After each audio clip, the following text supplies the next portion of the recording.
नमस्कार। आकाशवाणी से प्रस्तुत है समाचार प्रभात।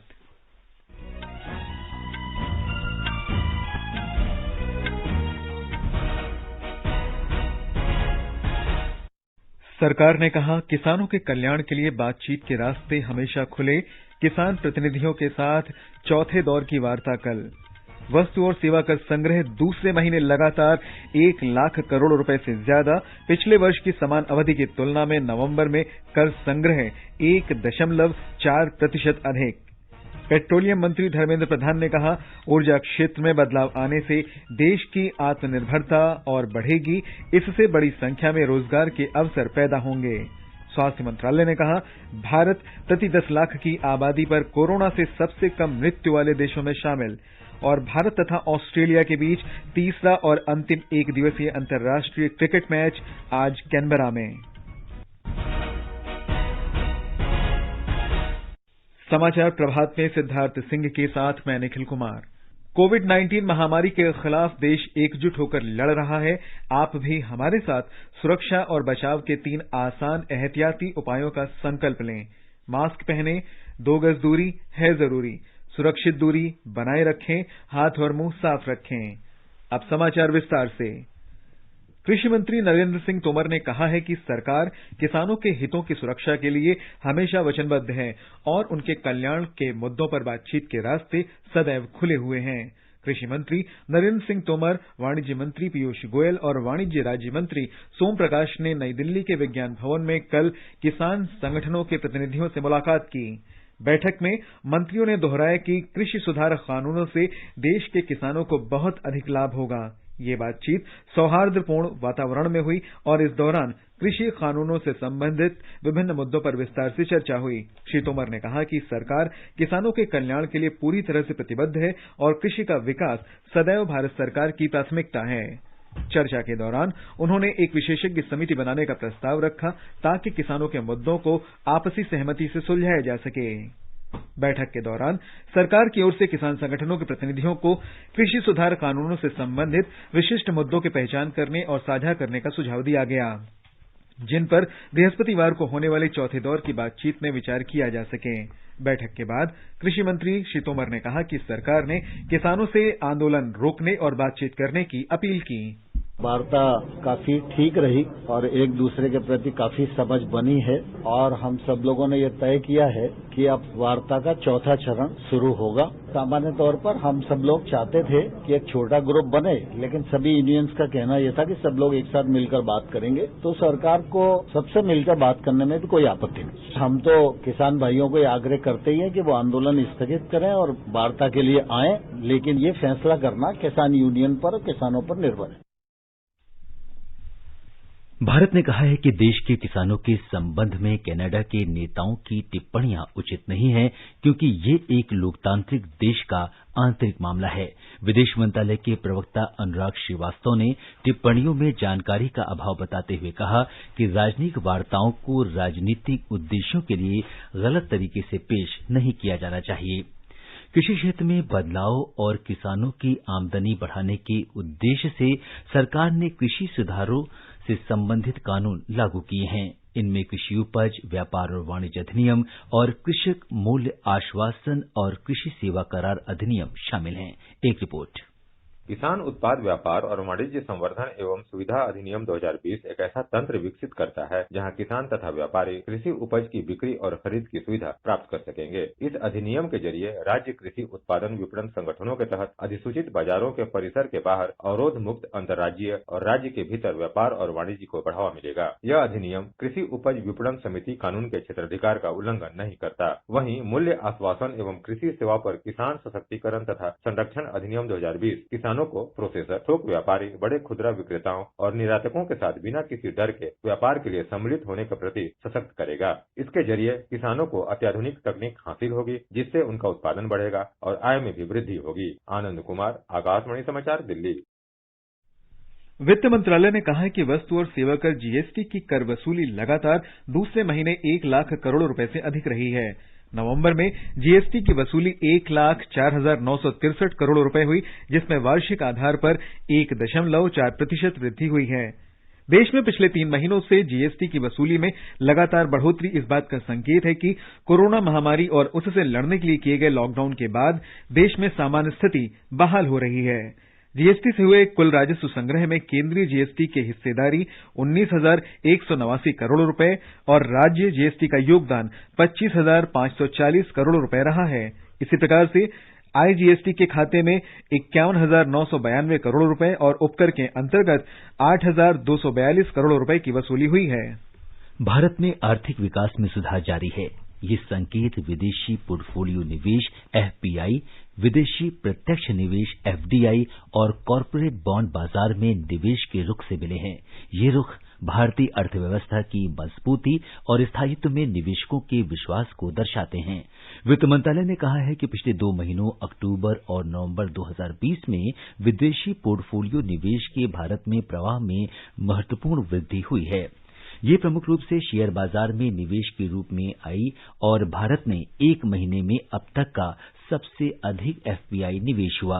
पिछले महीने की 28 तारीख तक एफपीआई का भारतीय बाजार में कुल निवेश 62,782 करोड़ रुपए था। अर्थशास्त्री नवीन गुप्ता ने आकाशवाणी को बताया कि देश की अर्थव्यवस्था इस समय काफी मजबूत है। 1,04,000 करोड़ रुपए की जीएसटी कलेक्शन रही, जो पिछले साल के मुकाबले जो नवंबर में थी वो 1,03,000 थी। तो ये एक बहुत हम सबका हौसला बढ़ाता है। हमारे देश में हम देखते हैं जो बेसिक पैरामीटर्स है, foreign exchange reserve 568.50 billion dollar पे खड़ा है। तिमाही के आंकड़े आए जो जुलाई से सितंबर में, उसमें देखते हैं सभी जगह बड़ी अच्छी ग्रोथ आई है। मैन्युफैक्चरिंग में देखें तो 0.6% की ग्रोथ आई है, जो सब चीजें बताती है कि जो हमारे यहाँ पे सरकार ने स्टिमुलस दिया, कैश वाउचर एलटीसी स्कीम दी, आरबीआई ने लिक्विडिटी मेजर्स दिए, तो इससे पॉजिटिव इम्पैक्ट आ रहे हैं। सरकार के पास एक अच्छा मौका रहेगा और वर्ल्ड के अग्रणी इकोनॉमीज में रहने वाले। सरकार ने एशियाई विकास बैंक एडीबी के साथ 13 करोड़ 28 लाख अमेरिकी डॉलर के ऋण पर हस्ताक्षर किए हैं। इससे मेघालय में बिजली वितरण व्यवस्था को मजबूत बनाने और उसका आधुनिकीकरण करने तथा घरों, उद्योगों और व्यवसायों के लिए आपूर्ति की गुणवत्ता में सुधार किया जाएगा। अपर सचिव डॉक्टर सीएस महापात्रा ने बताया कि इस परियोजना से राज्य सरकार को 24 घंटे बिजली प्रदान करने में मदद मिलेगी। उन्होंने कहा कि इससे नेटवर्क को मजबूत करने, मीटर रीडिंग और बिल बनाने की दक्षता में सुधार होगा तथा राज्य को तकनीकी और वाणिज्यिक नुकसान को कम करने में मदद मिलेगी। मेघालय में 100% विद्युतीकरण का लक्ष्य हासिल कर लिया गया है, लेकिन राज्य में दूर दराज के ग्रामीण इलाकों में वितरण नेटवर्क और सब स्टेशनों के कारण अक्सर बिजली पहुंचने में बाधा आती है। राष्ट्र जब महामारी से संघर्ष कर रहा था तो उसके साथ ही गरीबी से निपटने की भी तत्काल आवश्यकता थी। ऐसे में केंद्र सरकार को यह सुनिश्चित करना था कि कोविड से उत्पन्न गतिरोध गरीबों के लिए विपदा का रूप न लेने पाए। नरेंद्र मोदी सरकार ने गरीबों की मदद के लिए तेजी से कदम उठाए।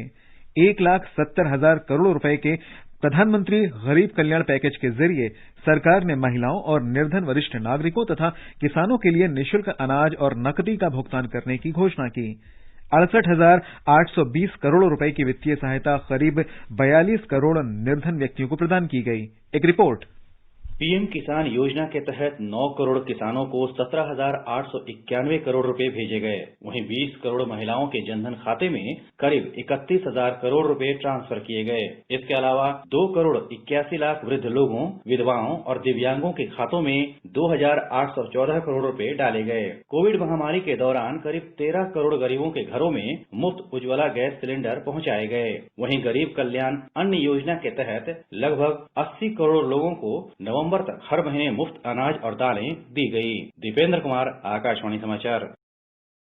पेट्रोलियम, प्राकृतिक गैस और इस्पात मंत्री धर्मेंद्र प्रधान ने कहा है कि देश में ऊर्जा क्षेत्र में परिवर्तन की प्रक्रिया से आत्मनिर्भरता को बढ़ावा मिलेगा और इससे बड़े पैमाने पर रोजगार का सृजन होगा। कल वीडियो कॉन्फ्रेंस के माध्यम से 5 सीएनजी स्टेशनों का उद्घाटन करते हुए श्री प्रधान ने कहा कि भारत सन 2030 तक प्राकृतिक गैस के 15% हिस्से को ऊर्जा मिश्रण द्वारा सतत ऊर्जा उपयोग के लायक बनाने के लिए प्रतिबद्ध है। श्री प्रधान ने कहा कि इससे पर्यावरण प्रदूषण कम करने में सहायता मिलेगी, साथ ही इससे COP21 की जलवायु परिवर्तन प्रतिबद्धताओं को पूरा किया जा सकेगा। उन्होंने कहा कि प्राकृतिक गैस के अधिक उपयोग से जीवाश्म ईंधन पर निर्भरता कम होगी, जिसके परिणाम स्वरूप आयात पर होने वाली लागत और आयात निर्भरता कम होगी। पेट्रोलियम मंत्री ने कहा कि MNGL के पास 100 CNG स्टेशनों का नेटवर्क है। उन्होंने कहा कि सरकार की योजना देश में 1000 LNG स्टेशन स्थापित करने की है, जिसके लिए अगले 3 वर्षों में 10,000 करोड़ रुपए निवेश किया जाएगा। वाणिज्य और उद्योग मंत्री पीयूष गोयल आज वीडियो कॉन्फ्रेंस के जरिए बोर्ड ऑफ ट्रेड BOT की बैठक की अध्यक्षता करेंगे। इस बैठक में 2021 से 2026 के लिए नई विदेश व्यापार नीति FTA तथा घरेलू विनिर्माण और निर्यात को आगे बढ़ाने के लिए अपनाई जाने वाली रणनीतियों और उपायों पर केंद्रित होगी। बोर्ड ऑफ ट्रेड व्यापार और उद्योग के साथ नियमित चर्चा और परामर्श करने तथा भारत के व्यापार को बढ़ाने के उद्देश्य से विदेश व्यापार नीति से संबंधित नीतिगत उपायों पर सलाह देने का अवसर प्रदान करता है। ये राज्य सरकारों और केंद्र शासित प्रदेशों को व्यापार नीति पर अपना दृष्टिकोण स्पष्ट करने के लिए एक मंच उपलब्ध कराता है। आत्मनिर्भर भारत के लिए बोर्ड ऑफ ट्रेड आयात और निर्यात नीति, एक्सपोर्ट एंड इंपोर्ट परफॉर्मेंस तथा निवेश को बढ़ावा देने की रणनीति के लिए इन्वेस्टमेंट प्रमोशन स्ट्रेटेजी को अवलोकन करेगा। केंद्रीय शिक्षा मंत्री रमेश पोखरियाल निशंक ने स्पष्ट किया है कि राष्ट्रीय शिक्षा नीति 2020 में संविधान के तहत प्रदत्त आरक्षण नीति को बरकरार रखा गया है। उन्होंने कहा कि कुछ मीडिया रिपोर्ट में इस बात को लेकर सवाल उठाए गए थे कि क्या नई शिक्षा नीति में आरक्षण जारी रहेगा। श्री पोखरियाल ने कहा कि प्रकाशित लेखों के अनुसार कुछ राजनेताओं ने इस पर संदेह जताया है कि राष्ट्रीय शिक्षा नीति में देश के शैक्षणिक परिदृश्य में आरक्षण के प्रावधानों को कमजोर किया जा सकता है। उन्होंने कहा कि संयुक्त प्रवेश परीक्षा JEE, नीट, UGC नेट तथा IGNOU की परीक्षाओं को शिक्षा नीति की घोषणा के बाद आयोजित किया गया और शैक्षिक संस्थानों में नियुक्तियों की प्रक्रिया भी पूरी हुई, लेकिन सरकार को आरक्षण के प्रावधानों को लेकर अभी तक एक भी शिकायत नहीं मिली है। आगे बढ़ने से पहले एक नजर मुख्य समाचारों पर। सरकार ने कहा किसानों के कल्याण के लिए बातचीत के रास्ते हमेशा खुले, किसान प्रतिनिधियों के साथ चौथे दौर की वार्ता कल। वस्तु और सेवा कर संग्रह दूसरे महीने लगातार 1 लाख करोड़ रुपए से ज्यादा। पिछले वर्ष की समान अवधि की तुलना में नवंबर में कर संग्रह 1.4% अधिक। पेट्रोलियम मंत्री धर्मेंद्र प्रधान ने कहा ऊर्जा क्षेत्र में बदलाव आने से देश की आत्मनिर्भरता और बढ़ेगी, इससे बड़ी संख्या में रोजगार के अवसर पैदा होंगे। स्वास्थ्य मंत्रालय ने कहा भारत प्रति 10 लाख आबादी पर कोरोना में सबसे कम मृत्यु वाले देशों में शामिल और भारत तथा ऑस्ट्रेलिया के बीच तीसरा और अंतिम एक दिवसीय अंतर्राष्ट्रीय क्रिकेट मैच आज कैनबरा में। देश ने कोविड के खिलाफ लड़ाई में महत्वपूर्ण कदम बढ़ाते हुए संक्रमण के नए मरीजों को रोकने में सफलता प्राप्त की है। लगातार 24 दिन से नए मरीजों की संख्या प्रतिदिन 50,000 से कम रिकॉर्ड की जा रही है। कल करीब 31,000 नए मामलों की पुष्टि हुई, जबकि 482 लोगों की मौत हुई है। स्वास्थ्य मंत्रालय के अनुसार भारत में प्रति 10 लाख की आबादी पर कोरोना से होने वाली मृत्यु का आंकड़ा दुनिया की सबसे कम मृत्यु दरों में से एक है। अगर मृत्यु प्रति मिलियन के आंकड़े को देखें तो भारत में ये 100 है। विश्व का जो औसत है वो 186 है और अनेक देश ऐसे हैं जहां भारत से 6 गुना, 7 गुना, 8 गुना और 9 गुना ज्यादा डेथ प्रति मिलियन रिपोर्ट की गई। देश में अब तक करीब 88,90,000 लोग संक्रमित हुए हैं। वहीं इससे स्वस्थ होने की दर भी बढ़कर लगभग 94% तक पहुंच गई है। देश में स्वस्थ होने वालों की संख्या संक्रमित लोगों की संख्या से करीब 20 गुना ज्यादा है। वर्तमान में देश भर में संक्रमितों की संख्या केवल 4,35,603 रह गई है। स्वास्थ्य मंत्रालय में सचिव डॉक्टर राजेश भूषण ने बताया कि नए मामलों में 78% रोगी दिल्ली, महाराष्ट्र, केरल, पश्चिम बंगाल, हरियाणा और राजस्थान से हैं। में ये गिरावट दर्ज की है वो है महाराष्ट्र, कर्नाटक, केरला, आंध्र प्रदेश और वेस्ट बंगाल। लेकिन 5 राज्य ऐसे भी हैं जहां के नंबर बढ़ रहे हैं, वो हैं पंजाब, हिमाचल प्रदेश, मध्य प्रदेश, हरियाणा और राजस्थान। ये वो राज्य हैं जहां भारत सरकार ने केंद्रीय टीमों को भी डिप्यूट किया है ताकि वो राज्य सरकारों की मदद कर सकें। देश में बीते एक दिन में लगभग 9,70,000 कोरोना नमूनों की जांच की गई। इसके साथ ही कुल जांच का आंकड़ा लगभग 14 करोड़ 13,50,000 तक पहुंच गया है। स्वास्थ्य मंत्रालय ने बताया है कि बड़ी संख्या में जांच ने कोविड के संक्रमण की दर को 4% से नीचे बनाए रखा है। देश में हो रही दैनिक जांच विश्व स्वास्थ्य संगठन द्वारा निर्धारित मानकों से 5 गुना अधिक है। स्वास्थ्य सचिव ने बताया कि देश की दैनिक कोविड जांच क्षमता 15 लाख हो गई है। 1 सितंबर से लेकर 29 नवंबर तक प्रतिदिन टेस्ट में भारत काफी ऊपर है। रशिया, यूनाइटेड किंगडम और फ्रांस से तो बहुत अधिक आगे है। पिछले एक सप्ताह में अमेरिका में प्रतिदिन 1 लाख नए केस या एक दिन तो 2 लाख नए केस भी आए एक दिन में, जबकि हमारे यहाँ ये जो रेंज है प्रतिदिन नए केसेस की, ये 35,000 से लेकर 45,000 के बीच में फ्लक्चुएट कर रही है। दिल्ली के स्वास्थ्य मंत्री सत्येंद्र जैन ने कहा है कि राजधानी में कोविड संक्रमण का प्रकोप कम हो रहा है और पिछले 2-3 हफ्तों से कोरोना संक्रमण की दर में काफी गिरावट आई है और ये घटकर 7.35% रह गई है। स्वास्थ्य मंत्री ने कहा कि दिल्ली सरकार ने निजी लैब में कोरोना RT-PCR जांच की फीस 2400 से घटाकर 800 रुपए कर दी है। अगर घर जाकर मरीज का सैंपल लिया जाता है तो उसकी फीस 1200 रुपए होगी। मध्य प्रदेश में अब तक कोविड के 1,90,000 से अधिक लोग स्वस्थ हो चुके हैं। पिछले 24 घंटे के दौरान 1,683 रोगियों को विभिन्न अस्पतालों से छुट्टी दे दी गई है। ब्यौरा हमारे संवाददाता से। मध्य प्रदेश में लगभग एक पखवाड़े से प्रतिदिन 1,000 से अधिक नए मरीज मिल रहे हैं। पिछले 24 घंटों के दौरान भी कोरोना संक्रमण के 1,357 नए मामले सामने आए हैं। इसके फलस्वरूप राज्य में कोविड-19 मामलों की कुल संख्या करीब 2,07,000 हो गई है। प्रदेश में कोरोना पॉजिटिविटी दर 4.7% है। वहीं सक्रिय मामलों की संख्या अब 14,435 हो गई है। इस बीच मुख्यमंत्री शिवराज सिंह चौहान ने कल नई दिल्ली में प्रधानमंत्री नरेंद्र मोदी से मिलकर उन्हें प्रदेश में कोविड की वर्तमान स्थिति और टीकाकरण से जुड़ी तैयारियों के बारे में विस्तार से जानकारी दी। मुख्यमंत्री ने बताया कि राज्य एवं जिला स्तर पर भी कोविड-19 के टीकाकरण के समन्वय के लिए समितियां गठित की गई हैं। संजीव शर्मा, आकाशवाणी समाचार, भोपाल। महाराष्ट्र में कल 4,923 नए कोविड रोगियों की पुष्टि होने के साथ ही राज्य में संक्रमित व्यक्तियों की संख्या बढ़कर 18,28,826 हो गई है। राज्य के स्वास्थ्य विभाग के अनुसार कल 6,290 व्यक्तियों के कोविड से मुक्त होने के बाद राज्य में अभी तक 16,91,412 रोगी कोविड से पूरी तरह से स्वस्थ हो चुके हैं। महाराष्ट्र के स्वास्थ्य मंत्री राजेश टोपे ने कहा है कि राज्य ने पहले चरण में चिकित्सकों और स्वास्थ्य कर्मियों तथा पुलिस कर्मियों को वैक्सीन देने की योजना बनाई है।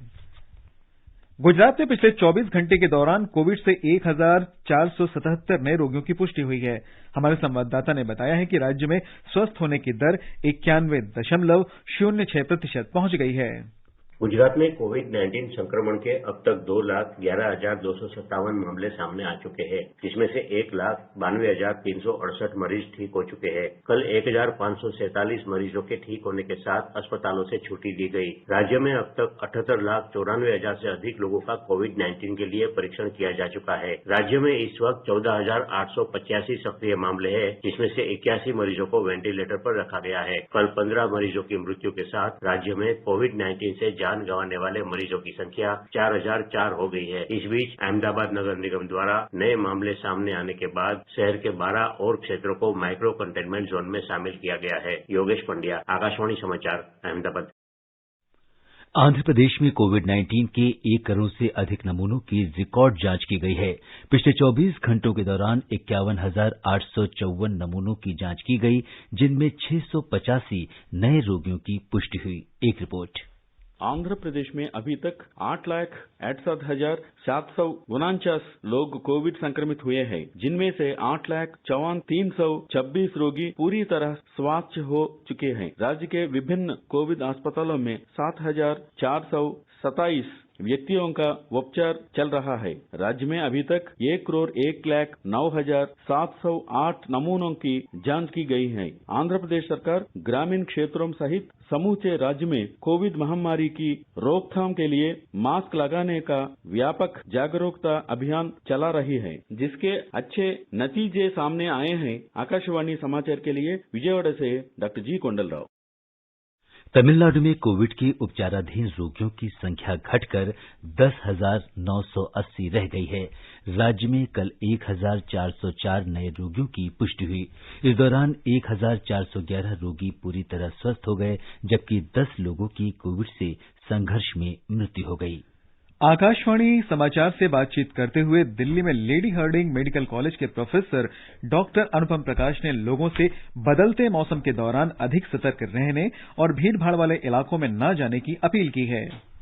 ये एक बहुत जरूरी चीज है कि चाहे बाजार हो, चाहे त्योहार हो, भीड़ भाड़ वाले जितने भी इलाके हैं उनमें हमें बहुत संभल के रहना चाहिए। बिल्कुल अति आवश्यक हो तो जाना चाहिए। उस समय बाजार जाएं जिस समय भीड़ भाड़ कम हो। 3 चीजें बहुत इंपॉर्टेंट है। एक चीज की थोड़ा सा हमें री इन्फेक्शन होने के चांसेस हो रहे हैं। दूसरा, वैक्सीनेशन आने की संभावना बहुत ज्यादा है। और तीसरा, ठंड में की दिक्कत होने की संभावना ज्यादा रहती है। तो हमें बहुत बच करके रहना है। बाजारों से तो बहुत दूर रहें जब तक कि बहुत अति आवश्यक ना हो। मद्रास उच्च न्यायालय ने तमिलनाडु में 2 विश्वविद्यालयों द्वारा कोविड प्रतिबंधों के आधार पर बिना परीक्षा आयोजित किए कॉलेज विद्यार्थियों के बकाया पेपर उत्तीर्ण घोषित किए जाने के फैसले पर अंतरिम रोक लगा दी है।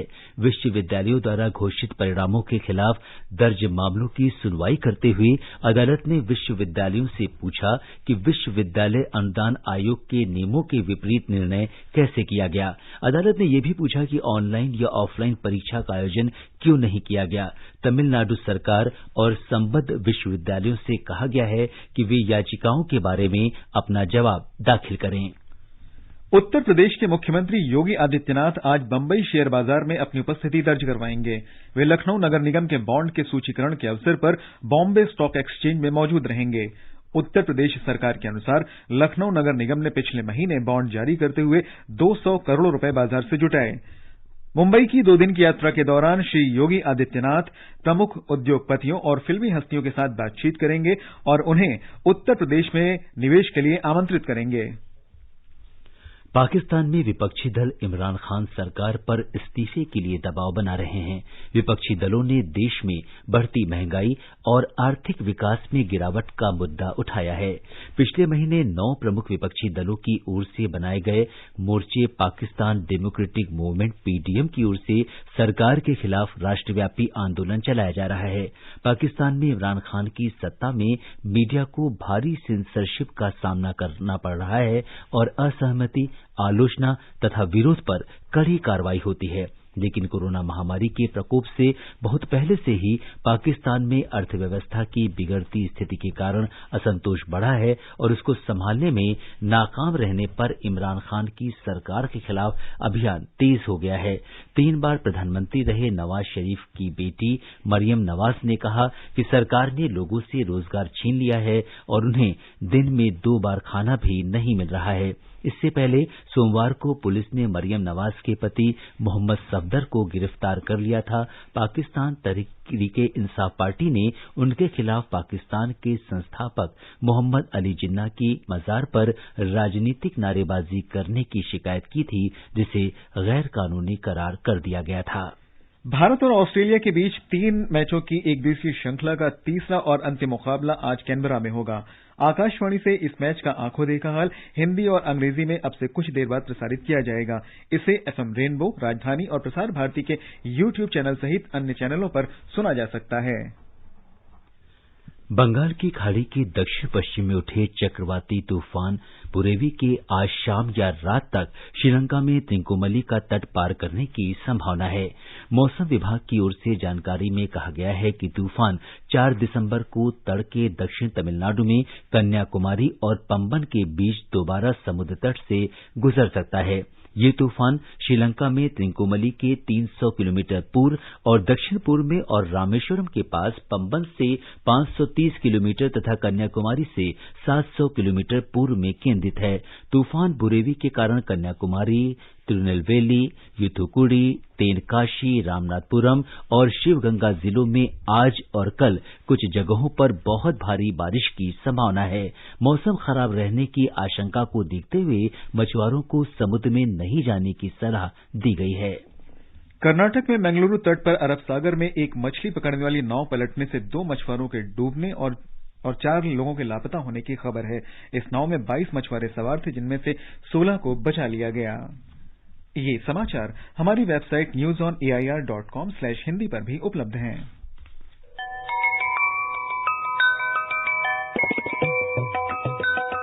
सटीक, विश्वसनीय और समाचारों की विस्तृत जानकारी सुनने के लिए हमारे आधे घंटे के समाचार बुलेटिन AIR News 24x7 और FM गोल्ड पर प्रतिदिन सुबह 8 बजे, दोपहर 2:30 बजे और शाम 8 बजे हिंदी में, और अंग्रेजी में सुबह 8:30 बजे, दोपहर 2 बजे और शाम 8:30 बजे।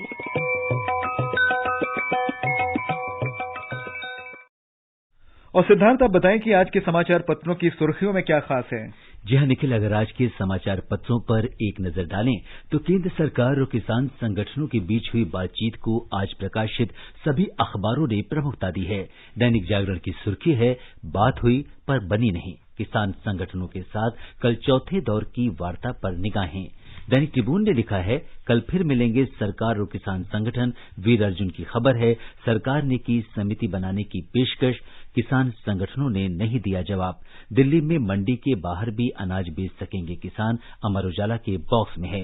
जनसत्ता ने कृषि मंत्री नरेंद्र सिंह तोमर का ये बयान सचित्र प्रकाशित किया है, किसानों की चिंताओं पर गौर करने के लिए सरकार तैयार। पत्र लिखता है, किसानों के विरोध प्रदर्शन के संबंध में कनाडा के प्रधानमंत्री की टिप्पणियां भ्रामक सूचनाओं पर आधारित और अनुचित। अमर उजाला के मुख्य पृष्ठ की खबर है, सभी को नहीं लगेगा टीका, सरकार बोली नहीं पड़ेगी इसकी जरूरत। कोरोना संक्रमण की कड़ी तोड़ना प्रमुख लक्ष्य। राष्ट्रीय सहारा की सुर्खी है, उत्तर प्रदेश में अब RT-PCR टेस्ट 700 रुपए में। हरिभूमि ने सुप्रीम कोर्ट की टिप्पणी प्रकाशित की है, कोरोना पेशेंट के घर के बाहर पोस्टर चस्पा करना अछूत जैसा व्यवहार। नवभारत टाइम्स ने लिखा है, कोरोना के खात्मे के बाद भी चलेगी क्लोन ट्रेन, सभी यात्रियों के लिए रिजर्व सीट मुहैया कराने के लिए प्लान तैयार है। राजस्थान पत्रिका की ये खबर ध्यान आकर्षित करती है, बदलाव की बयार, खेती बाड़ी में करियर की फसल लहलाना चाहते हैं युवा। भारतवंशीय वैज्ञानिकों ने विकसित की नई तकनीक, मंगल के खारे पानी से बनेंगे ऑक्सीजन और ईंधन। दैनिक ट्रिब्यून के मुख्य पृष्ठ पर है। और अंत में मुख्य समाचार एक बार फिर। सरकार ने कहा, किसानों के कल्याण के लिए बातचीत के रास्ते हमेशा खुले। किसान प्रतिनिधियों के साथ चौथे दौर की वार्ता कल। वस्तु और सेवा कर संग्रह दूसरे महीने लगातार 1 लाख करोड़ रुपए से ज्यादा। पिछले वर्ष की समान अवधि की तुलना में नवंबर में कर संग्रह 1.4% अधिक। पेट्रोलियम मंत्री धर्मेंद्र प्रधान ने कहा, ऊर्जा क्षेत्र में बदलाव आने से देश की आत्मनिर्भरता और बढ़ेगी, इससे बड़ी संख्या में रोजगार के अवसर पैदा होंगे। और भारत तथा ऑस्ट्रेलिया के बीच तीसरा और अंतिम एक दिवसीय अंतर्राष्ट्रीय क्रिकेट मैच आज कैनबरा में। इसके साथ ही समाचार प्रभात का ये अंक समाप्त हुआ। नमस्कार।